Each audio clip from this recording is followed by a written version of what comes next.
In tonight's story, childhood memories turn into a nightmare of science and betrayal. A boy once hailed as a genius returns with a machine that bends time itself, but every experiment has a cost. What begins as a journey back to the summers of innocence soon spirals into a trap of paradoxes, doppelgängers, and a final experiment that demands blood. Step into the forest, where time itself becomes the predator. Welcome to Nightmare Proof, where true horror comes alive. Here, you'll hear real stories of the strange, the disturbing, and the unexplainable. Turn down the lights, get comfortable, and prepare to face the darkness. One summer when I was a kid, I had a genius for a friend. Maybe friend is a strong word. Dimitri was simply a boy my age who lived in the house behind mine, but he was, in fact, a genius. Dimitri loved strategy games. First, we played chess, and when he got bored of always beating me, we moved on to Pokemon cards, then Magic the Gathering, then Warhammer 40 Kelvins using the meager armies we could afford. Of course, I never won a single game, except for one time when Dimitri didn't realize I only had to discard one fire energy from Ninetales to attack, not two, like with Charizard. Dimitri was a master of both the sciences and the humanities, even at his young age. His room was filled with books on the theory of relativity and military history. He boasted that his dad was a researcher working for the government in Virginia, but I never met him. He lived with his mom, but I didn't see her often either. She was usually sick with some condition and kept to her room. Adults were rare at Dimitri's place, so we mostly just played our games in the basement. When we got tired of games, we'd often go out to the park in our residential area. The park was nothing to write home about, just a few rusty swings and a slide that always had a small puddle at the bottom, even if it hadn't rained in weeks. That was fine, because we didn't usually play on the park equipment anyway. We pretended we were explorers and went to discover the woods surrounding the park. My neighborhood was always sprouting new houses that cut into our precious forest space, but even so, we never seemed to run out of woods. We drew a map of the forest and delighted in seeing how far we dared to go on our expeditions. Dimitri was in charge of the cartography, as we utilized his superior math and geography skills to make it as detailed as possible. One time, we found the corpse of a deer with a dart in its skull and spent the rest of the summer trying to solve the case of the sinister hunter. We couldn't do it. Another time, we found a suspicious pile of bones in the woods. We never solved that case either. At the edge of the park was a large, overturned log with a branch sticking out awkwardly to the side. Whenever one of us went into the woods without the other, I established a rule that we would flip the log over so the small branch would stick up like a mailbox flag. I made sure we both did it when we went into the woods together, even though no one else knew what the flipped log meant. And then one summer, Dimitri's family abruptly moved away. We had no mutual friends, and I was a bit of a loner, so I had no way of knowing what happened to him. Sometimes, I'd ask other kids in the neighborhood about him, but they never remembered a dark-haired kid with thin glasses. Occasionally, I'd recall our adventures in the woods, or when I got trounced in a game of Magic, and would Google Dimitri to see what he was up to. I could never find any trace of him on the internet. More than a decade after Dimitri and I spent our summers playing together, he had vanished like a ghost. Then one day, he knocked on my door. It was a few years after I'd graduated from college, and I was still living with my parents in the old neighborhood because the job market was tough and I needed to save on rent.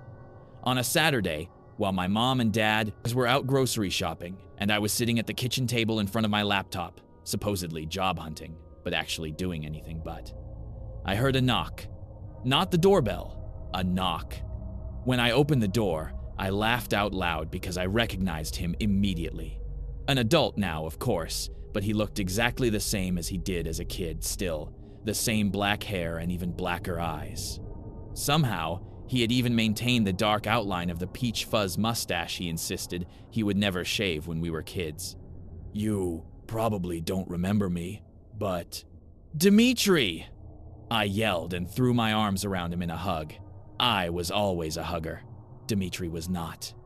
We joked around on my front porch for a bit before I realized I should probably invite him in. Sitting at the dining room table, I asked him how he'd been, and he gave me the predictable answers.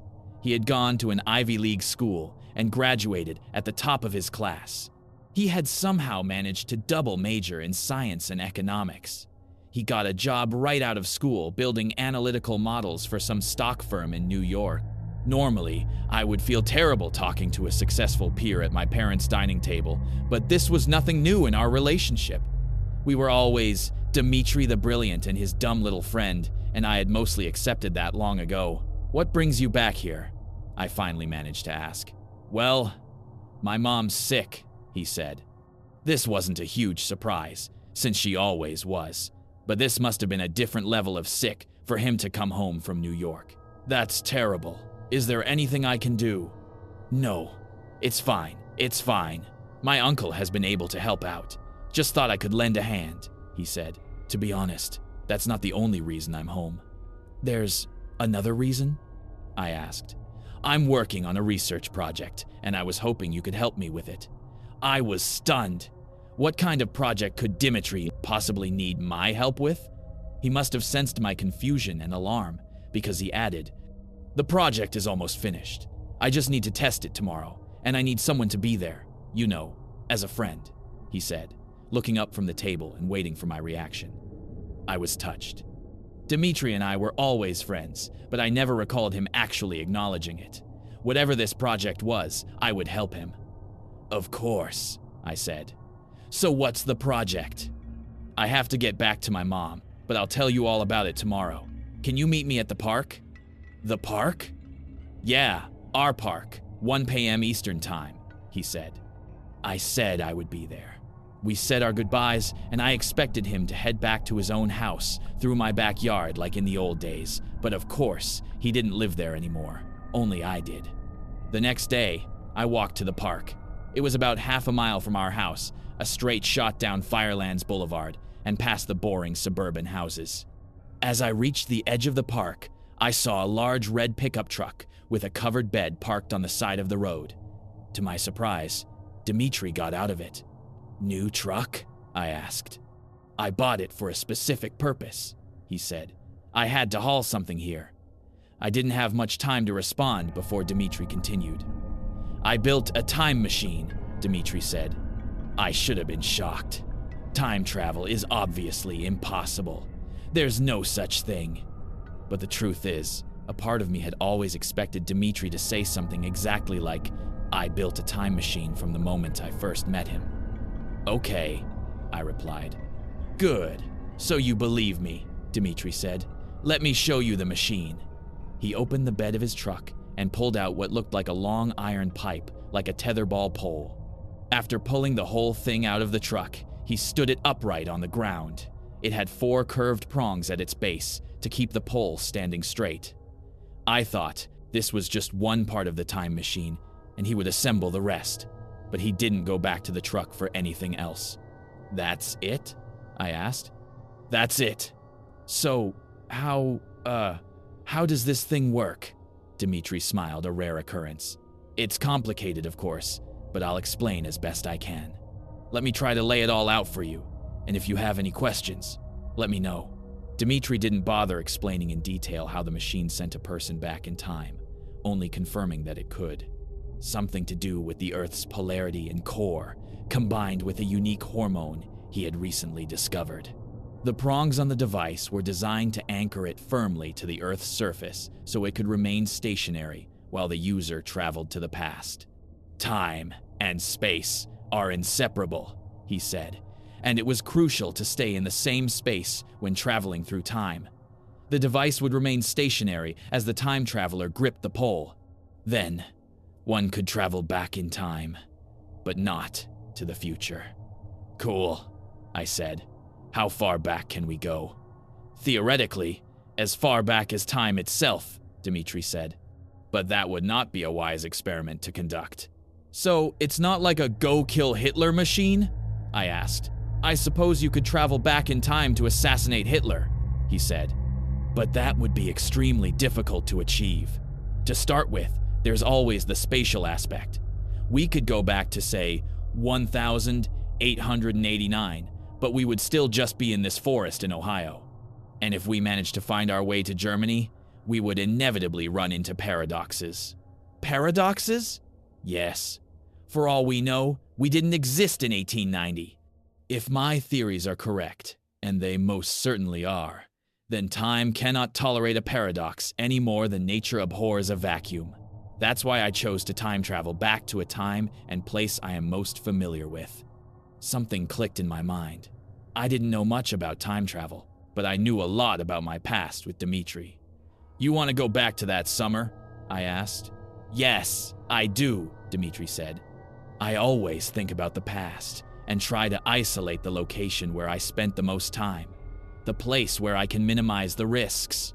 Besides, my childhood home, which I no longer have access to, I've spent most of my life in this forest.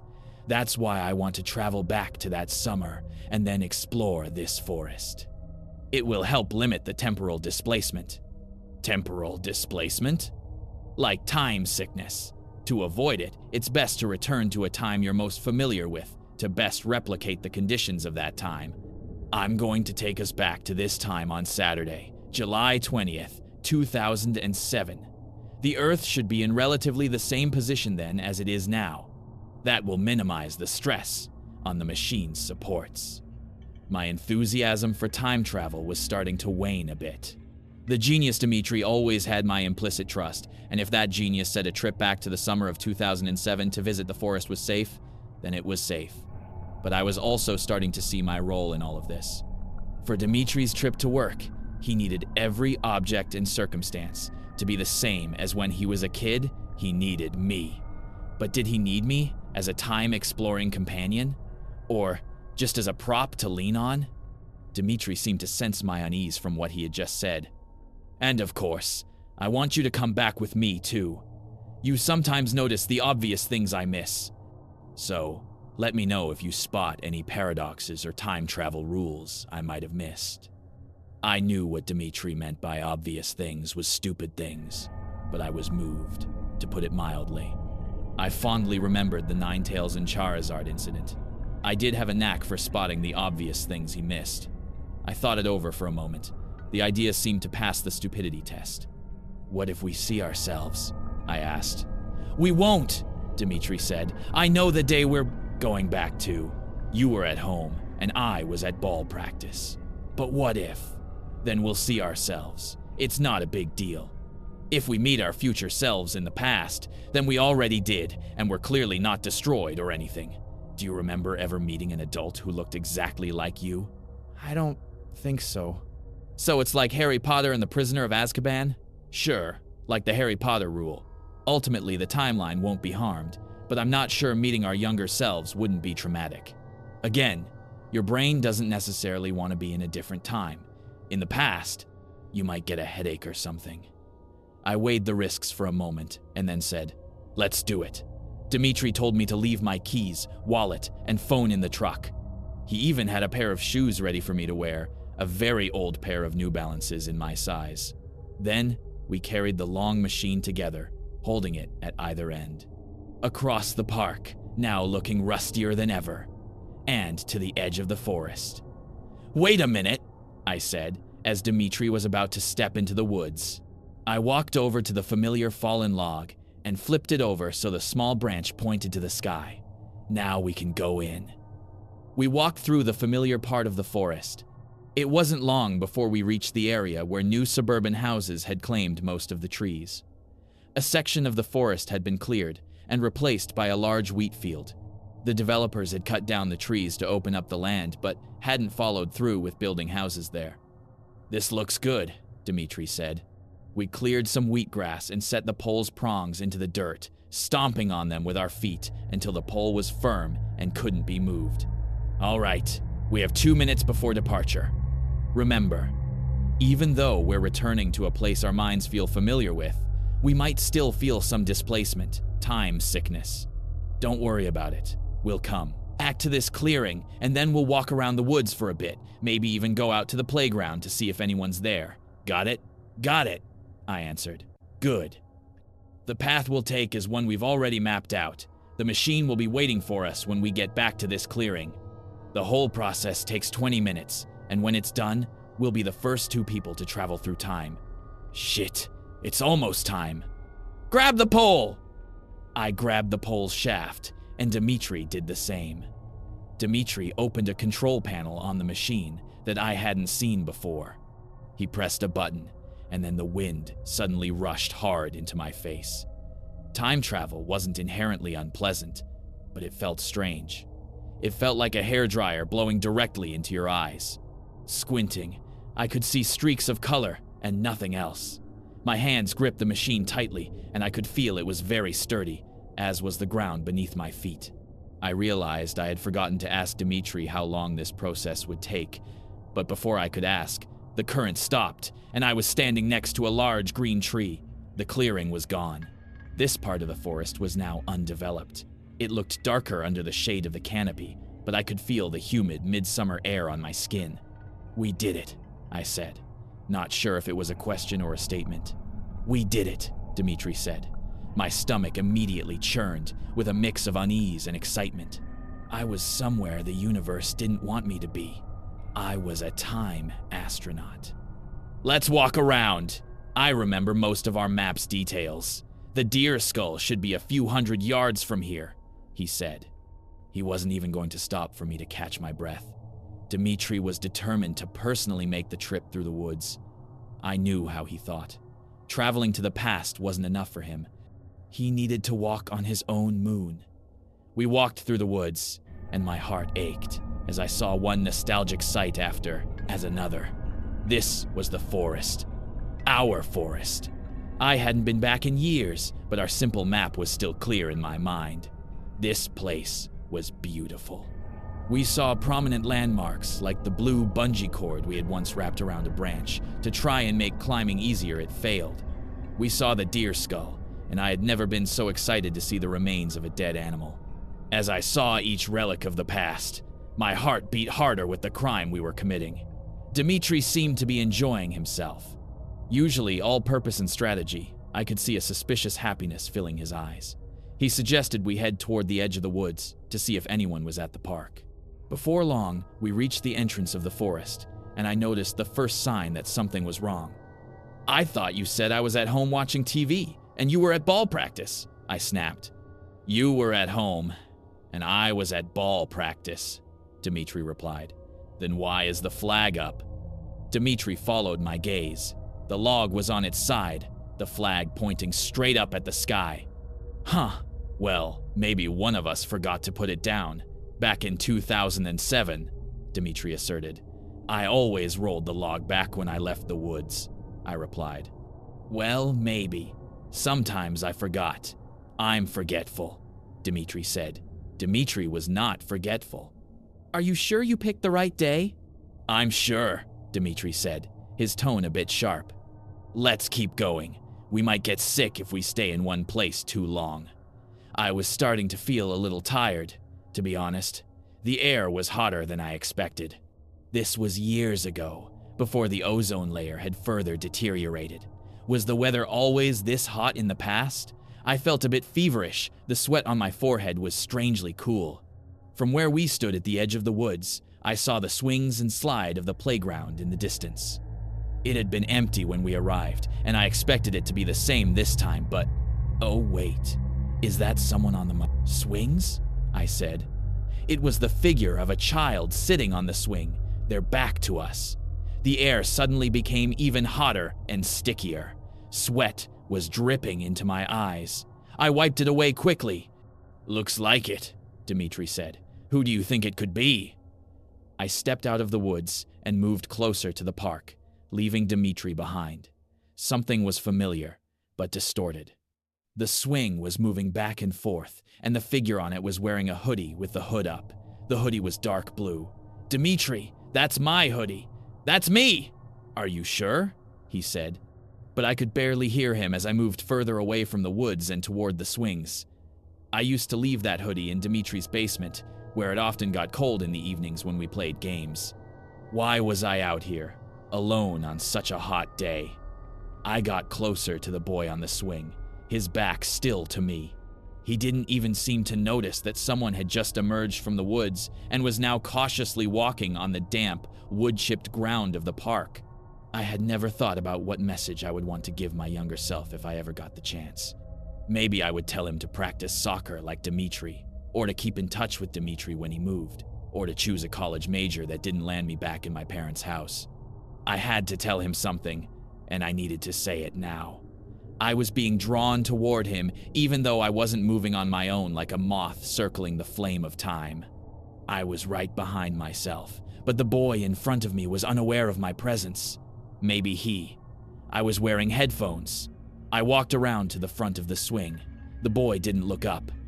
I knelt down so I could look into my own eyes and think of my message. As I knelt, the boy pulled his hood back, and I saw that dark hair and those dark eyes. It was Dimitri. An explosion of pain erupted in my temples. It felt like an anchor was pulling my frontal lobe away from the rest of my brain. Instinctively, my hands flew to my face, and I collapsed into the wood chips. A fever washed over my body. I didn't want to open my eyes to see the small paradox before me, and even if I wanted to, I couldn't. The weak sunlight filtering through the canopy was suddenly blinding. I could feel the UV rays even behind my tightly shut eyelids. "You were right. He reacted just like you did at first," said young Dimitri. I could hear the sound of someone else running into the playground. "Told you," said older Dimitri as I felt him step over me to get to his younger self. "What time is it now?" older Dimitri asked. "It is now 2:22 p.m. Eastern Time," young Dimitri replied. "Good. He should be here in about 5 minutes?" "Exactly. Good." Their words sounded like I was in a dream. I could barely understand. Through the pain and distortion. I kept my hands on my face, desperately trying to squeeze my eyes shut even tighter. "You're right. Don't open your eyes," older Dimitri said. And then to young Dimitri, "Help me move him." I felt 2 pairs of hands grab my legs and torso and slowly drag my body across the dirt, small twigs, and leaves. I could feel myself being dragged across the grass, and then finally back into the woods. They propped me up against a tree trunk. I felt feverish, snot running down my face, but I didn't have the strength to wipe it away. I thought maybe Dimitri would pull the bungee cord down from the branch to tie me up, but he didn't need to. I was too weak to move. "So, what the hell was with the flipped log, Dimitri?" I heard older Dimitri ask young Dimitri. "You know he wouldn't have come into the woods if that stupid flag wasn't up," young Dimitri replied. "He's still coming at 2:30 though?" "Exactly. I have to get back to the playground." I heard the sound of young Dimitri running out of the woods. Through my limited vision, I saw the figure of older friend, Dimitri, approaching me. I tried to sit up but was too weak. "Hey, I owe you an explanation," Dimitri said. "Well, I guess I don't really owe you one, but I'll give it to you anyway." What's happening?" I whispered. "Well, to start, you're time sick. I anticipated this would happen. In my first few trips, I was too. Familiarity is good when you're time traveling, but when you get a shock like this, like meeting a younger version of someone you know, your brain just PPPPKEWWW, he said, making a mushroom cloud gesture with his hands around his head. "Wait, a few initial trips?" Dimitri sighed, then began. "On May 5th, 2007, a man suddenly appeared while I was alone in the woods. At first, I was scared, but then after realizing he looked exactly like me, he was me. After he got over his time sickness, he stood up and said that in 2 weeks, I would create my first time machine. He gave me the blueprints from his memory and a list of necessary materials. In exactly 2 weeks, I had built that time machine, the exact one we brought with us today. He said I needed to study the paradoxes of time travel before I began. But here's the thing, time travel isn't actually that hard to do. I mean, I started doing it when I was 12. The real challenge is testing its limits, trying to figure out what the timeline will allow you to do. He said I would be ready to travel in 2009, and I did." Dimitri smiled again. I had now seen him smile more on this trip than in the entire summer of our past. I was starting to realize why he hadn't smiled much before. He looked deranged and agitated. I killed my first deer in the fall of 2011. I shot an arrow into its skull and then brought its body back to 2007. The first stage of studying paradoxes was to see if anything would change. More importantly, I wanted to know if time would allow me to do it, if it would allow the same entity to exist simultaneously in two different states of being. It did. This is not a good argument for the idea of a singular soul. The next year, I brought a neighbor's dog back to 2007, and I shot it. The original dog, from 2007, continued to live unharmed until it met me in 2012, of course. I've been conducting these paradox experiments for a while, and the other Demetrius in my timeline have been helping. They don't seem to have much trouble with it. I could almost stand up now, but I felt helpless against Dimitri's oppression. I didn't care about his paradoxes. I want to go home, I said.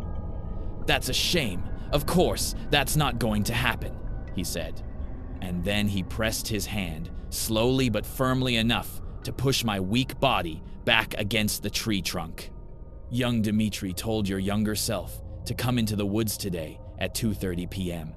You were always a punctual kid, so you'll be here in 2 minutes. And then young Dimitri will lead you into the woods to kill you. The fog in my mind cleared, and I felt my marrow turn to ice. Dimitri's dark eyes were now sparkling, and his gaze held me captive. I shivered. He kept talking, but I couldn't understand anything anymore. You are the final paradox. What happens if we kill you? Will you disappear? Will you continue on? We have to test it. Dimitri took one hand off my shoulder and covered my eyes. This will be over quickly. Close your eyes. You'll feel better.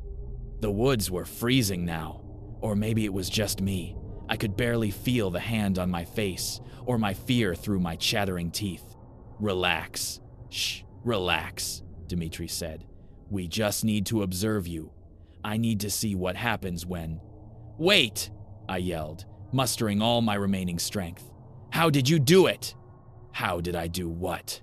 Dimitri mumbled, his hand still on my eyes. How did you kill me in 2007? I mean, how is young Dimitri going to kill me in this moment? How do I die? Suddenly, Dimitri took his hand off my eyes, and I felt most of the pressure on my shoulder release. After my eyes adjusted to the light, I saw Dimitri sitting back on his knees, his face expressionless. I didn't, he said. I haven't killed you yet. The plan was always to wait until the future and bring you back, and young Dimitri would kill you. But I don't remember young Dimitri. I mean, when I don't remember. Oh my God. Dimitri's head exploded. The sound was quick and dull, like a baseball bat hitting a watermelon. All I could see was red. And then I felt the disgustingly warm viscera cover my face like a mushy mask. I opened my mouth to scream, expecting to taste blood, but instead, there was nothing. I was back at my kitchen table. The neurons in my brain were telling me someone had just knocked on the door. Not rung the bell, but knocked. I stood up from the table, walked to the foyer, and opened the door. No one was there. Thank you for watching Nightmare Proof. If you enjoyed these stories, don't forget to like, subscribe, and share to keep the nightmares alive. Have a story of your own? Send it in, and you may hear it here next time. Until then, sleep well, if you can.